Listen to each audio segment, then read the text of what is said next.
everyone, it's Teresa, and today is Try It Tuesday. I'm going to tell you more about that in a few minutes, but basically we've got Christmas DIYs inspired by other DIYers. First up, I have my friend Bree over at Upcycled by Bree. I am going to be making something with some milk paint. There's lots of milk paint that I get from Bree. So I've got a galvanized milk jug looking thing, which now in hindsight I'm thinking, well, a milk paint on a milk jug. Ha! Funny. I'm going to take 2 spoonsful of the color, I believe, basil. It's a very pretty foresty green. I've got 2 equal parts water to equal parts of the milk paint powder. She sells it like that. It comes in like a little pouch, little powder situation. And I'm going to add some of the Extra Bond. I should have added more. Apparently, I found this out afterwards when I was speaking with Bree about it. When I told her, yeah, it didn't really stick. So that's a bit of a preview for you. It doesn't stick that well, I guess, to brand new galvanized stuff. So I should have used Extra Bond. Don't worry, I'll take that tag off later. So I'm taking one of my Klingon brushes and kind of starting to apply it. And look at that beautiful color. That's going to be a really fun color, even if it doesn't stick as well as I would have liked. I also could have sprayed it with a matte spray paint, like just a clear. That's if I'm in hindsight, if I could go back, I'll tell you a lot of those today. So I have a lot of chipping, which is great and all. That is a look I like, a look I wouldn't mind going for. However, then the paint is actually trying to flake off. So what I'm doing is I'm taking this purpley colored paint, this purpley colored glue that is supposed to, the purple is supposed to go away as it dries.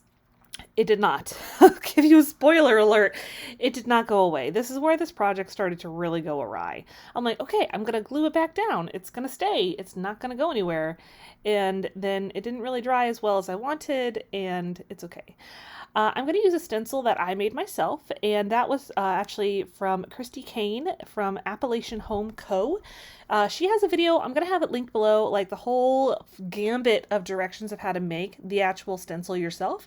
It's actually cutting it on your Cricut machine with, I used 6mm Mylar, and I'll have her video linked for you below if you want to check it out. I also actually did like a full length class on Creative Fabrica on creating your own stencils, and I'll have that linked for you below too if you want to check that out. You can join Creative Fabrica through my link, and I believe you get like your first 10 downloads for free, or for free, or you can do, I think, a month for $1. I personally think that the month for $1 is the better choice, better deal.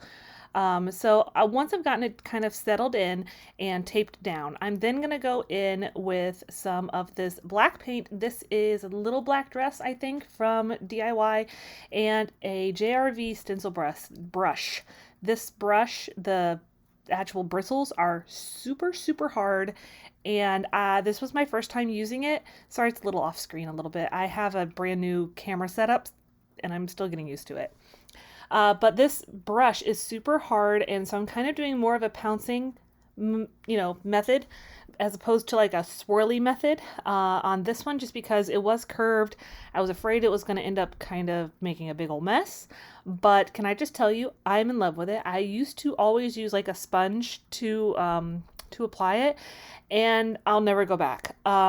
This hard bristle brush thing is by far my favorite. I got that from Bree's website too. If you want to check it out, I'll have her linked for you below. Her channel, her everything, basically. So once I was done, I went ahead and of course peeled back all of my tape, which I'm thinking like, well, great, now I'll probably peel off more of my paint. And I did, but that's okay. I'm going to show you how I go about fixing it. But the actual stenciling, it turned out awesome. I am also going to fill it in. That's an option. If you don't want it to look like super stenciled, you can fill in all of those little lines, those little gaps. It's just a preference kind of thing. I just thought, you know what, I usually don't do this. I want to try it out, see how I like it. When is it more perfect to do it? But then on a Try It Tuesday, right? So then I was like, all right, let's address this splotchy situation that is my entire milk tin. I did only do 1 coat of the paint on here because I was thinking it was going to look cool to give it kind of like a very worn look. If the galvanized part underneath it wasn't so like brand new stark looking, it would be fine. So I do a coat of the dark wax and it ends up pulling up a little bit more paint. Not really the fault of the wax, it's the fault of the user, to be really honest. But so I'm using the dark wax from DIY, and I'm just kind of trying to add in a little bit of a like an old weathered rusty look. I'm going to do many things to this to try and blend in those spots where the milk paint came off. It's okay. I think it turns out okay. There are definitely things I would would have done knowing now my lessons. I would have definitely started off with it being spray painted in a clear matte. And then I'm taking this bonding primer from, I cannot remember the name of it. I'm looking right at it. Pentart. And I was thinking this was going to be more like Mod Podge. Again, my fault for not testing it ahead of time. I was thinking this is going to be more like Mod Podge. It's going to dry clear and I'll be just fine. I'm thinking like it's probably got a little bit of stick to it. Perfect. It did not dry clear. It stayed white. I don't know, guys. This one, I want to say it was kind of a little disaster, but maybe not a whole disaster. I don't know. And now I'm taking some of this decrepit dust, thinking like, okay, it straight up looks like rust, right? And it didn't stick to the bonding primer as much as I had hoped it would stick to the bonding primer. Maybe I should have started with the bonding primer. I don't know. These were all very interesting learning points. So then I was like, okay, I'm going to take that little black dress, the same color that I used on the writing part, and I'm just going to go over the spots that I did the bonding primer on. Notice I'm also going in and kind of transferring the paint or dust or wax or anything to a sheet of just craft paper so that I don't contaminate everything, because it would have had a little bit of everything in there, to be honest. So once I've gotten the black paint down, before it really dries 100%, I'll go in and dust on some of that decrepit dust, giving it a very worn look. The many steps of this poor thing, I was determined. I was like, you know what? This thing is gonna work. And then I tried to use the bonding primer part and put on the black paint before it dried. That also didn't really work out. It's okay. It's all right. I'm fine. It's fine. Everything's fine. This particular item is not likely to go into my shop. I'll tell you that now. If you saw my last video, I have a lot of stuff in my shop that probably isn't going there. But it turns out all right. I'm good with it. It's gonna go somewhere up high on a shelf in my house. So the next one is also done by my friend Bree. It's actually off of her Facebook group. So we've all been kind of obsessed over there about these trees that go on either a candlestick or a spindle or something like that. Go check out that page. I'll have it linked below if you want to check it out. Join the group. It's a lot of fun. And I'm going to first tell you a quick little tip about cutting legs and spindles and stuff. All right, so I wanted to show you this low tech holding my camera. So I've put just a random piece of whatever, block, wood, something, clamped it down. This is the length that I want this little chair leg, yep. And I'm going to, once I have my free hands is not on yet, I'll pull the actual blade down. You'll see it's going to hit right there. Now when I'm ready to do its twin, because I have two of these, I'll have exactly the same spot of its twin. So hello, I can make two of them. Just a little tip for you. So also, anytime you have some of these chair legs and stuff, this one came from Home Depot. It's brand new, like raw wood. It has this little spot in it that is ready to attach to something. Make sure you take that out before you cut. I just wanted to make sure that that was very clear, that you should take that out before you cut into it. You don't want to do that. That's bad news. All right, so now I have cut it all apart, and I'm going to go ahead and find the center of it. And it is way easier to do on this one because it's got little edges pretty much all the way down. So I'm just going to match those edges up and draw a line from one to the next, and then that'll show me the center mark. I'm going to just push in a little bit of a hole. So I have a bit of a starting spot. It's almost, if you would think of it, a pre-drill hold for a pre-drilled hole. And I am going to use this milk paint this time. This one is from the Real Milk Co. Real Milk Company. I'm not sure how I feel about it, to be really honest. It is totally different. I will say that much for sure. It is totally different than the other milk paint that I used earlier. And right now I make it go everywhere. I bought that little mixer for, well, I bought it for this to use for with the milk paint, but it's marketed as like a resin mixer, and there's no way in the world that would ever mix resin.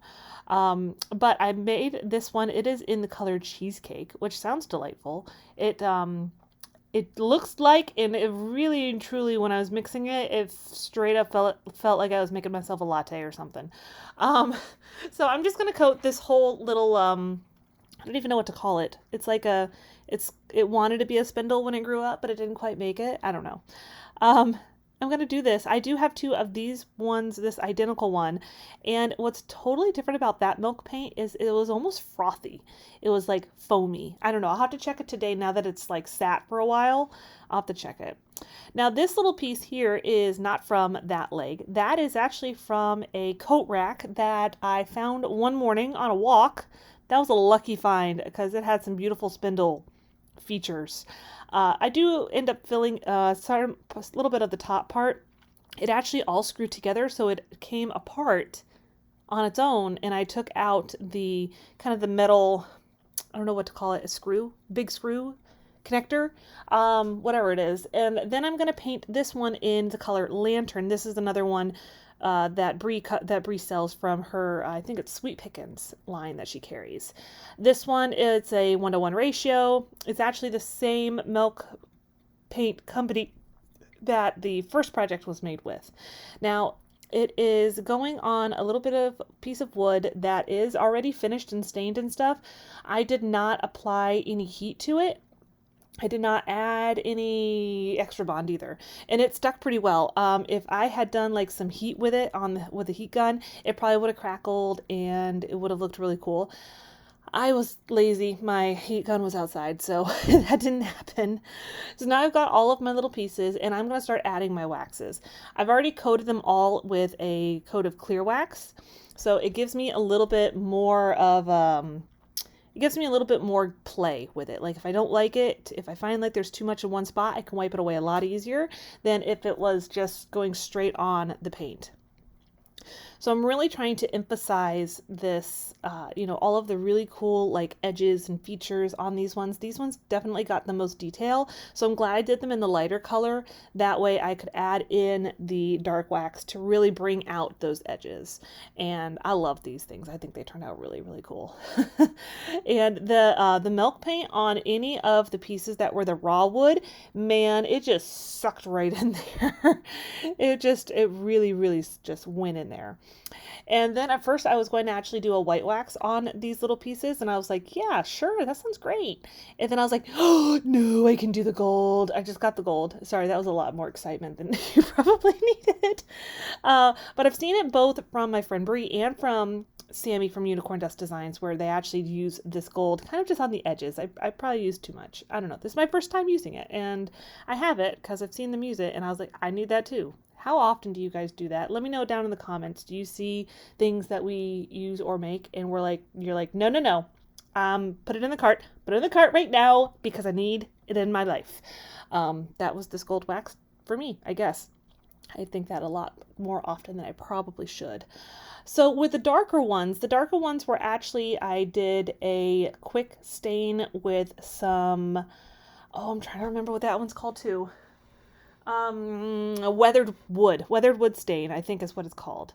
I will put it down in the description box because I can't remember if that's the name of it. But I went ahead and waxed it as well. And then what I ended up doing is I did the clear on top, and then I did some of the white wax. And now I promptly have to clean my brushes because they're definitely darker now. But I wanted the white wax on there because it kind of like toned it down a little bit, showed off some of the details, and it almost made it feel like it was a little bit snowed on. I just liked the idea of it, I think. So it was one way to do it, kind of, instead of giving it like a whitewash, it gave it kind of a similar effect, I think. So if you do not have a white wax, you could always use just a white paint, water it down a little bit. I went in then with a little bit of the dark wax, just whatever was left on the brush, because I felt like it needed to it needed to tone it down a little bit. Now I've got some of these teeny tiny little trees. Most of them are from Hobby Lobby. I think I have 2 of them are from the Target Dollar Spot. They all end up being about the same price. I think this one right here you're seeing, I think is like after the sale from Hobby Lobby, I want to say it's like $2.50. And then all of the rest of them I think are $3 each. So I'm just going to add my hot glue and just put it right there in the hole. I mean, they can't be that much easier, right? And then I'm going to use a Unicorn Dust Designs, aka Sammy. I'm going to use one of her ideas, tricks. I don't know. I'm going to use some of my IOD stamps in some lettering. And when I saw her do this, I was like, well, this is just genius. Why in the world haven't I thought of that yet? I'm going to line them up on this clear, I think it's called like a thin set. Basically what it is just a thicker sheet of plastic. I'll line up my words. It does have lines on it, so it makes it a lot easier to get it kind of set up. And I've got just a strip of like a burlappy canvas. That's the word I was looking for, a canvas fabric. And I'm going to take some of the red ink from IOD that I believe is called tomato, or tomato if you prefer. And then I'm going to just line it up and stamp it on right on there. Couldn't be much easier than that. And at first I was going to use that to make an ornament, and then I was like, holy cow, I can wrap it around the base of this little tree, and it's going to be so flippin' adorable, because this one was kind of plain. It didn't have a whole lot going on with it. I could have done it on the other one. I ended up just leaving it on the one. We'll see if it sells better than the other ones. I don't know. I thought it was cute. You guys have to let me know. Do you think it's cute? Do you like it without it? Do you like just the wood detailing? Anyways, let me know what you think. So like I mentioned before, it is Try It Tuesday, and that is a playlist that Sammy, aka Unicorn Dust Designs, hosts every month, where you get to show creators or projects that have inspired you or that you want to recreate, maybe put your own spin on it, and show them on this playlist, and hopefully get some more people who kind of like your style of it too, and introduce them to people they may have never known of before. It's a really fun playlist. My name is Theresa. If you have never seen my videos before, I love to create projects, and I would love it if you're new, if you've never seen me before, if you would subscribe, and don't forget to hit the thumbs up on this video. It really helps me out. I'm going to go ahead and jump back into our next project though. I'm going to do a really quick and easy one by the IOD sisters themselves. These are the creators and makers of a lot of these products that I'm using today. They do the stamps, they do the transfers, and they do the molds. They are amazing. I love them. They're super creative. I am going to do one of their projects they did with one of the launches. I'm taking some of this really fun, cozy stamp set. It is made to look like cross stitch. So we're going to kind of make a little cross stitch thing. They did this as when they were releasing it, and I'm not sure if it's necessarily my favorite, my style. However, I'm going to put it in my shop and see if it's somebody else's favorite style. So I'm going to take this little one. It looks like a sweater that has just been cross-stitched, and with some of the same red ink that I used the last go around. Always make sure that you are storing them kind of upside down too. If you buy these products and you don't know if like what prep work stuff you need to do, like I think you saw I was actually sanding down a part of the stamp that is called, I believe, seasoning it. You can check IOD's website or their YouTube page, and they'll give you like all of the tips and tricks and preps and stuff that you can do to make everything work better. So then I'm going to use these words that says stay cozy. I'm not even going to put it on the backing that I used before. Just going to go place it right straight down, and it's just going to kind of be right on top of that cute little cross stitch sweater pattern. I'm going to use a 4-inch, I had to think about what size it was, a 4-inch embroidery hoop. Just so you know, the cheapest I have found, I think, was actually on Amazon. If you don't want to do Amazon, they have them at Michael's. You can use like a 20% off coupon because it's a regular price. I think it ends up being like $1.69 before the coupon, so pretty decent deal. But that's basically the gist of it. I'm going to add some string and make it an ornament, and away we will go. It turns out pretty cute. You know, like I said, I'll put it in the shop, see how it does, maybe put it at like $5 and see what happens. So lastly is one of my resin friends from Instagram, Amy over at Coral Way Designs. She makes amazing, amazing projects and has been so very helpful and wonderful, and I hope you check her out. So this is going to be super sped up. It's actually quite a few of these acrylic discs. These are, I believe, a 3.5-inch one. Hobby Lobby, they're cheaper, just so you know. If you want to get a pack of them, they're cheaper by the one or whatever than I found them on Amazon for. So what I like though is I will put a slightly darker color on the top, a slightly lighter color on the bottom to give it kind of a depth to it. And then I will add on my clear, and I do this the same way I would if I was making a larger piece. Like you'll see kind of a little bit of one on the left hand side. And then I'll clean up if needed because I make a mess. I'll add some white, and if you guys want more details on these, let me know. I'll happily make like a full-length real tutorial video on them because they're really cool. I think that these are going to be big sellers for me. So I'll put down my white, that will be my wave, and then I'm going to take my heat gun and I'll start making my waves. Now one thing I also do is I actually direct the heat in that little opening from the acrylic ring, the acrylic circle. That way it kind of pushes the resin through the hole so that I don't have to drill a hole. Handy dandy tip for you there. It works out wonderfully. But then I'll let them sit overnight. I do spray them down with a little bit of rubbing alcohol to pop any bubbles, and it kind of gives me a little bit more of that foamy look on the waves. I'll then, of course, add my next layer. I'll do a little bit of a darker blue on these ones up on the top, and I'll do, of course, the same thing with the clear in the white where I'm actually going to make my foam. I would also tell you that one thing that is magic with these little acrylic circles, they have a film on front and back. Obviously, I removed the front film, otherwise that would not be good.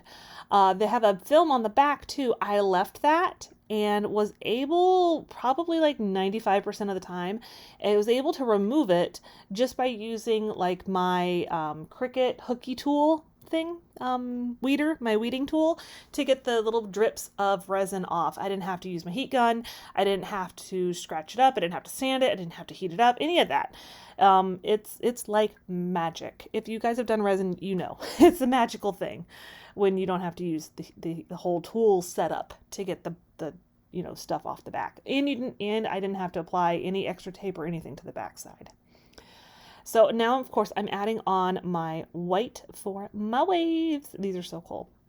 I don't show it on this video, but I do actually also add some wording on the bottom clear part. If I have room on them, I add Merry Christmas. I'm going to probably work on a couple of different options, and I've got a couple that I'm personalizing for some friends. If you're watching this, they're coming. I just have to make them. I have to do the wording part. It's just, the weeding part is the hardest thing because obviously that's rough. If you have great handwriting though, get a really pretty colored paint marker and go to town. I do not, so that's not really a choice for me.